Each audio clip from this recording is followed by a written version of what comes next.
மாணவர்களே, ஆண்டவராகிய இயேசு கிறிஸ்துவின் நாமத்தில் உங்கள் யாவரையும் வாழ்த்துகிறேன்.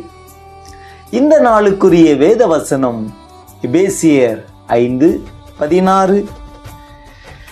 நாட்கள் பொல்லாதவைகள் ஆனதால் காலத்தை பிரயோஜனப்படுத்திக் கொள்ளுங்கள். பிரியமானவர்களே, இன்றைக்கு அநேக கிறிஸ்தவர்கள் கர்த்தருக்கும் ஜனங்களுக்கும் எந்த பிரயோஜனம் இல்லாமல் தங்களுடைய தாளந்துகளை புதைத்து வைத்து வாழ்ந்து கொண்டிருக்கிறார்கள். அப்படிப்பட்டவர்களை நோக்கி பவுல் அப்போஸ்தலன் சொல்கிறார், முற்காலத்திலே நீங்கள் அந்தகாரமாயிருந்தீர்கள், இப்பொழுதோ கர்த்தருக்குள் வெளிச்சமாயிருக்கிறீர்கள், வெளிச்சத்தின் பிள்ளைகளாய் நடந்து கொள்ளுங்கள் என்று.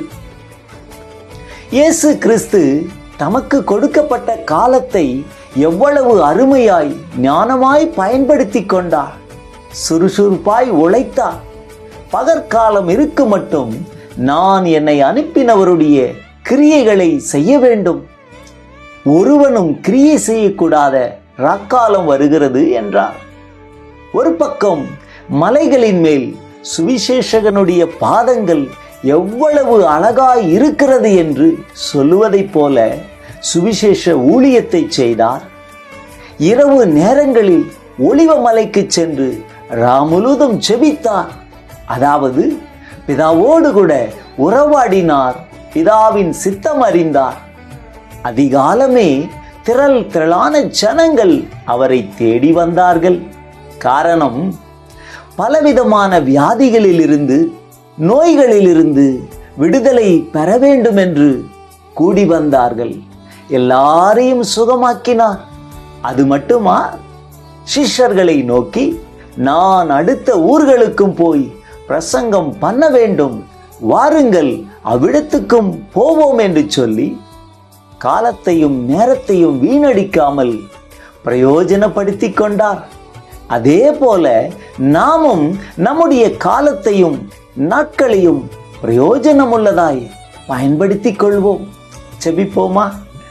அன்பின் பரலோக பிதாவே, இயேசுவின் நாமத்தில் நன்றி சொல்லுகிறேன். நாட்கள் பொல்லாதவைகளானதால் காலத்தை பிரயோஜனப்படுத்திக் கொள்ளுங்கள் என்று சொன்ன வார்த்தையின்படி இன்றைக்கு இந்த வார்த்தையை கேட்கிற ஒவ்வொரு தேவ பிள்ளைகளும் தங்களுடைய காலம் பொன் போன்றது என்பதை உணர்ந்து காலத்தை வீணடிக்காமல், ஆண்டவரே, நீர் கொடுத்த ஒவ்வொரு வேலைகளை செய்யவும், அவர்களுக்கு நியமித்த காரியத்திலே ஓட்டத்திலே பொறுமையோடு ஓடவும் நீர் கிருபை செய்ய முடியாது ஜெபிக்கிற. யாரெல்லாம் தங்களுடைய காலத்தையும் நேரத்தையும் அறியாமல் இருக்கிறார்களோ அவர்களுக்கெல்லாம் உதவி செய்து ஒவ்வொரு நாளையும் பிரயோஜனமுள்ளதாய் மாற்றிக்கொள்ள உதவி செய்ய முடியாது ஜெபிக்கிற. பிதா, குமாரன், பரிசுத்தாவின் நாமத்தில் ஆசீர்வதிக்கிறேன். ஆமென். God bless you. கர்த்தர் தாமே உங்களை ஆசீர்வதிப்பாராக. ஆமென்.